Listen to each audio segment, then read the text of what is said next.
Hey everyone, you're listening to Live with Necee. I am your host, Opal Bailey, and I have a wonderful guest by the name of Patti Hurst. She's from Devereaux. Good morning, Patti. Oh, good morning, Opal, and thank you for inviting me. Oh, you're very welcome. So let's jump right into it. Could you tell us what is Devereaux? Yes, Devereaux is actually a national foundation that was organized back in 1912 by a woman by the name of Helena Devereaux. Helena was a special educator that realized at that time not every child could be cared for, especially children with special needs in the public school system. So she began this foundation in 1912 by taking children with special needs who couldn't be as accommodated as she had hoped into her own home and providing very tailored, individualized services for them. And today, fast forward 100 and some years later, Devereaux exists in over 11 states in the United States.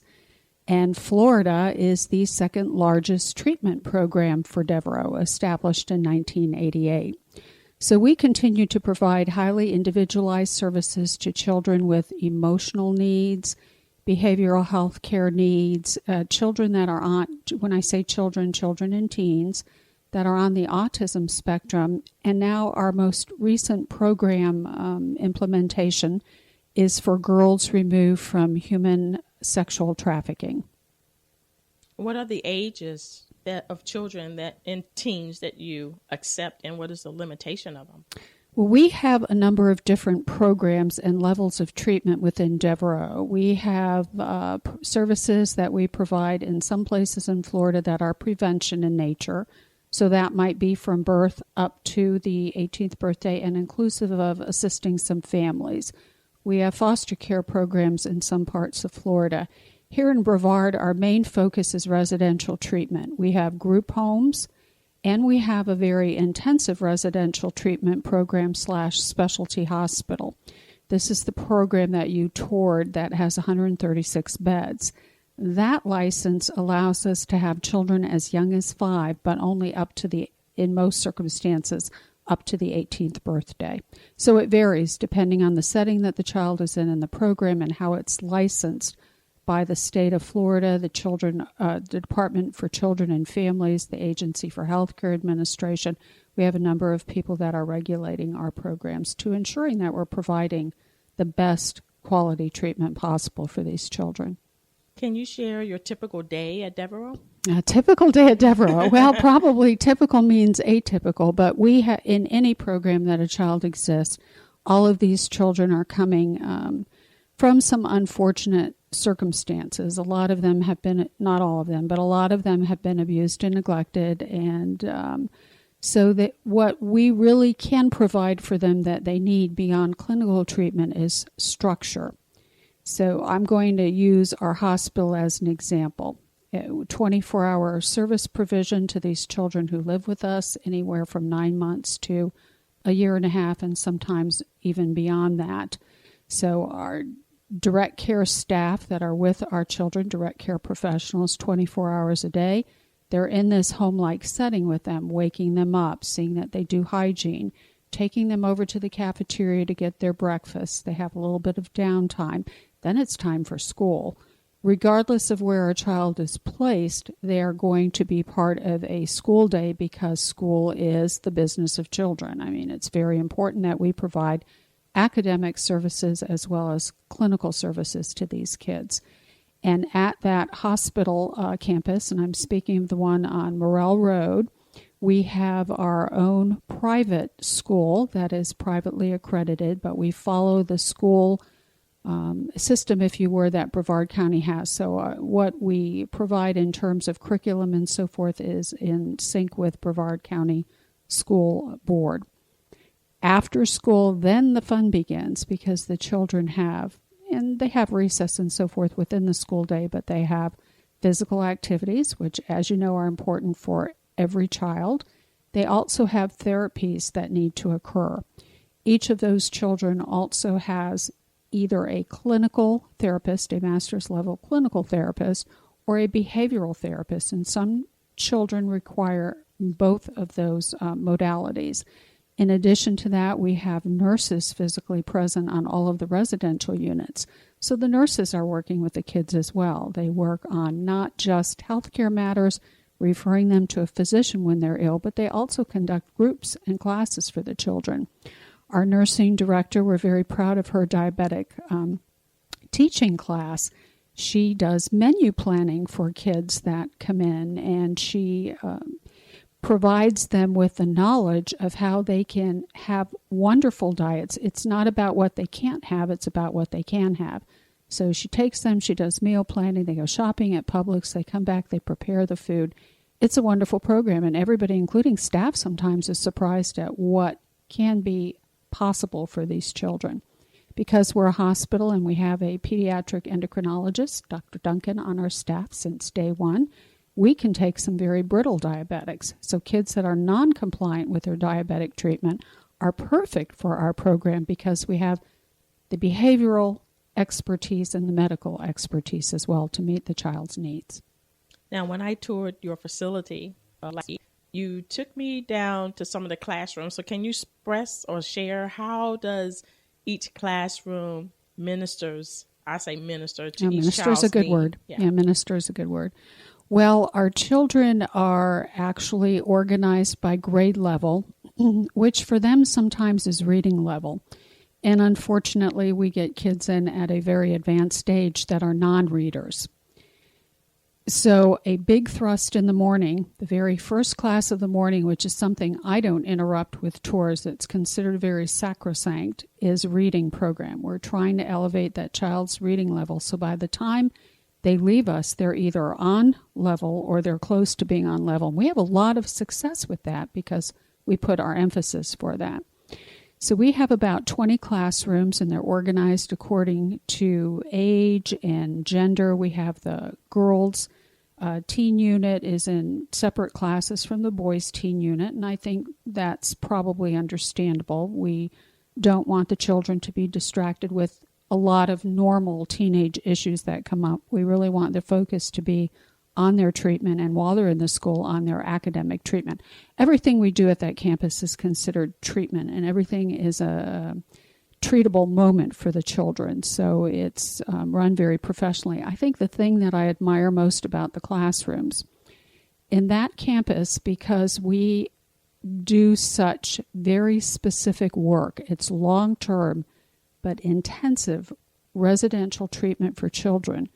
We have children that are admitted to us not only from around Florida and locally here, but from around the United States and in some cases the islands and around the world.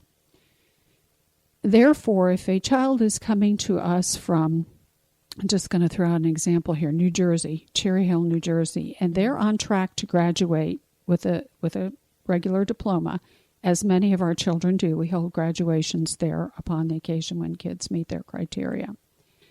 They will have the curriculum needed for them to continue to complete that diploma as directed by whoever governs Cherry Hill, New Jersey's high school program. And when they leave, they will have a diploma in their hand that says their home high school on it. It will not say Devereaux. It will say Cherry Hill, New Jersey High School.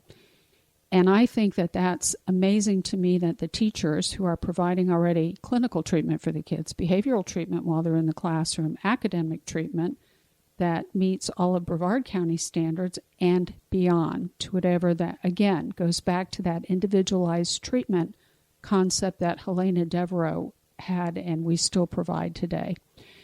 In addition to those nuances, we have, as you saw, Opal, a lot of technology in our school. And that's due to our principal, Pam Kenny, who really is a believer that if our kids aren't exposed to it when they're with us, they may not be exposed to it again until they're back in a regular classroom. And it's so important that they're at that same level. It helps them tremendously if we can prepare them, because the transition is difficult alone. And then if they go back to something that they're not familiar with, it's even more difficult for them. We have smartboard technology in all of the classrooms. We're very proud of that. For your listeners who may not know what that is, that's a very interactive program. Whatever the teacher can find on her computer to project onto the whiteboard, we are able to show our children. I've seen our kids get CNN Student News every day, which is a very understandable version for children that then they can have a conversation about what's going on around the world. It's important that our kids not miss out on anything just because they're in residential treatment with us. It's a very interactive system. I've seen kids think they're playing basketball games when actually they're learning math. I've seen sort of the old Scrabble idea electronically, and all of these games always reward the kids for the right answer, prompt them, support them, are very positive for them. And, of course, the teachers can show educational movies, anything that can be projected from a laptop the child can see and interact with on these smart boards. It's wonderful technology. We're currently at a point of trying to place a Chromebook in the hands of each of our children, too, because, that's where the world is today. Mm-hmm. And it's not going to be any different for these kids just because they're 10, 11, 12, 15, 16 years old. So we also have a stationary computer lab, and we have things like a regular library that has the Dewey Decimal System. No matter where this child goes home to, however home is going to be defined for them, there's a library not far away, and we want them to be able to know that this is a place they can go. It's a good place that they can go. Reading is good for them, but it's also a positive place for them to go. They need to have those things in their lives. Otherwise, they often have a lot of time on their hands. Kids with time on their hands don't always do so well. So our school day is all about preparing them in many ways just beyond academically. We have a sports program. We've had a coach that's been with us for over 20 years, and he provides sports to the kids. We have a pool on campus when it's appropriate to use the pool, a fishing dock for our kids, and that doubles as a nice place for the clinicians to have therapy with the children as well. A very beautiful health and wellness center that the public, our supporters, helped us to build a couple of years ago. So we have all kinds of opportunities for our children in there, including a gymnasium. And so they're getting their physical education as well as academic education.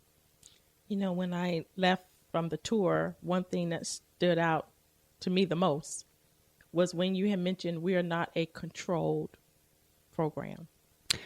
Yes, that, thank you for asking that question, Opal. I think the public sees and hears things about what happens, especially on that campus, because it's very intensive. So that means initially when the child comes in, they have very intensive behaviors. But Devereaux is not a juvenile justice system. There are other programs around that are juvenile justice systems that meet the needs of those kids. Does that mean that we don't have children that have had minor brushes with the law? Of course. If you're a child and you've been highly abused and left to your own devices and truant in school and or have mental health issues, sometimes those situations find you, and the children can be a victim to that as well. But you saw we don't have a fence around our campus, we have a security guard. Yes, the residential units are locked, but that's for the protection of the children. Oftentimes we are protecting these children from their abusers as well as just giving them the normal childhood protection that any parent would. It is a place of treatment, a place of clinical treatment, and it is not a place that children, quote unquote, escape from. This is not the type of program that it is. You saw we are treating children in a variety of ways and locations on the campus. The kids are walking around. Now they're always with staff. We have licensure laws that require us, because of the level of care, to have staff in attendance with them at all times, and we exceed those in a positive manner. So Devereaux is in the business of doing the best practices in treatment and supervision that are possible for our children in this level of care. What are some of the challenges you've faced? One of the biggest challenges, I would say, is children aging out of care, and they're not being that next step in the system. I think a lot of places do a very good job at providing treatment programs within their states for children that have needs